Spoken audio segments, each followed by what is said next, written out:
సంగారెడ్డి జిల్లా నారాయణఖేడ్ పట్టణంలోని ప్రభుత్వ ఏరియా ఆసుపత్రిలో ప్రధానమంత్రి నరేంద్ర మోడీ జన్మదినం సందర్భంగా తెలంగాణ రాష్ట్ర అధికార ప్రతినిధి జన్వాడే సంగప్ప ఆధ్వర్యంలో రక్తదాన శిబిరం ఏర్పాటు చేశారు. ఈ సందర్భంగా బీజేపీ నాయకులు, నరేంద్ర మోడీ అభిమానులు ఈ రక్తదాన శిబిరంలో పాల్గొని రక్తదానం చేశారు. ఈ సందర్భంగా రాష్ట్ర అధికార ప్రతినిధి సంగప్ప మాట్లాడుతూ నరేంద్ర మోడీ ప్రధానమంత్రి అయినప్పటి నుండి భారతదేశపు రూపురేఖలు మారాయన్నారు.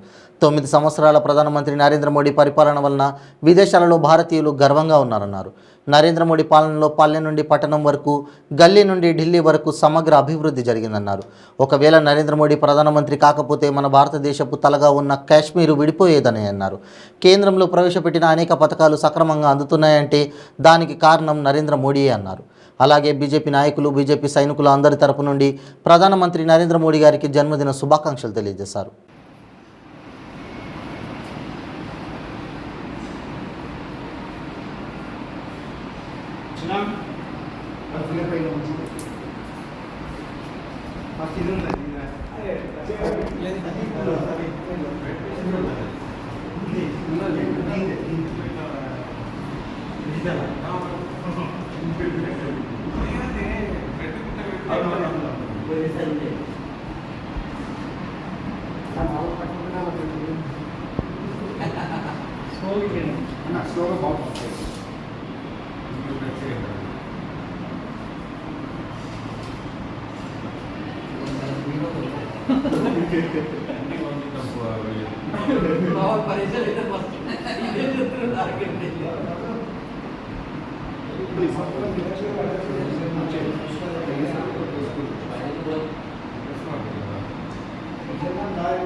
గౌరవ ప్రధానమంత్రి శ్రీ నరేంద్ర మోడీ గారి జన్మదినం సందర్భంగా ఈరోజు నారాయణఖేడ్లో బీజేపీ కార్యకర్తలు భారీ స్థాయిలో తరలివచ్చి రక్తదానం చేయడం జరిగింది.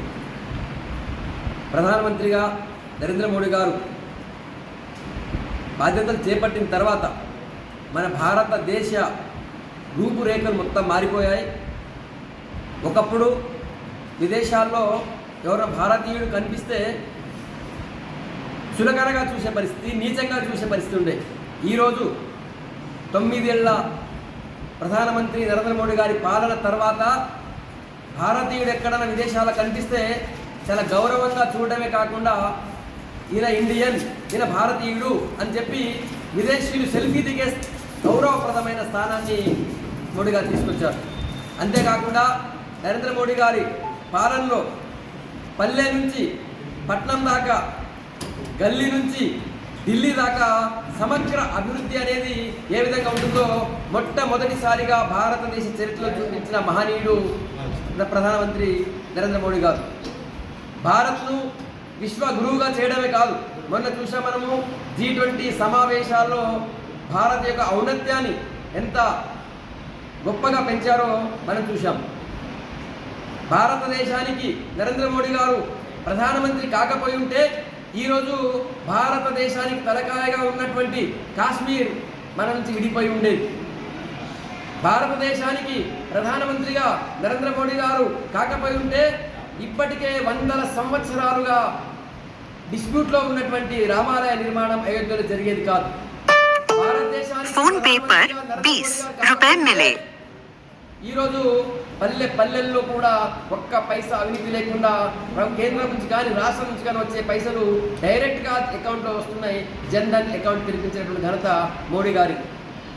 ఈరోజు పల్లెల్లో కరోనా వచ్చిన టైంలో ఉపవాసంతో అన్నం దొరక్క అలమటించే పరిస్థితి నుంచి ఉచితంగా గరీబ్ కళ్యాణ్ అన్న యోజన నుంచి అందరికీ ఉచిత ఆహారాన్ని అందించిన మహానుభావుడు నరేంద్ర మోడీ గారు.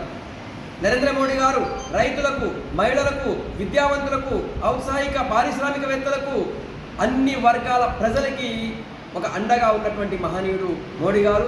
సామాజిక న్యాయం అంటే ఏందో మొదటిసారిగా భారతదేశంలో చూపించినటువంటి మహా వ్యక్తి నరేంద్ర మోడీ గారు. మోడీ గారు ప్రధానమంత్రి కాకముందు ఎన్నిసార్లు కాంగ్రెస్ కానీ వేరే పార్టీ అధికారంలోకి వచ్చినా బీసీలకు ఈ స్థాయిలో మంత్రి పదవి రాలే, ఎస్సీలకు ఈ స్థాయిలో మంత్రి పదవి రాలే, ఎస్టీలకు క్యాబినెట్లో ఈ స్థాయిలో అవకాశం ఎప్పుడు రాలే.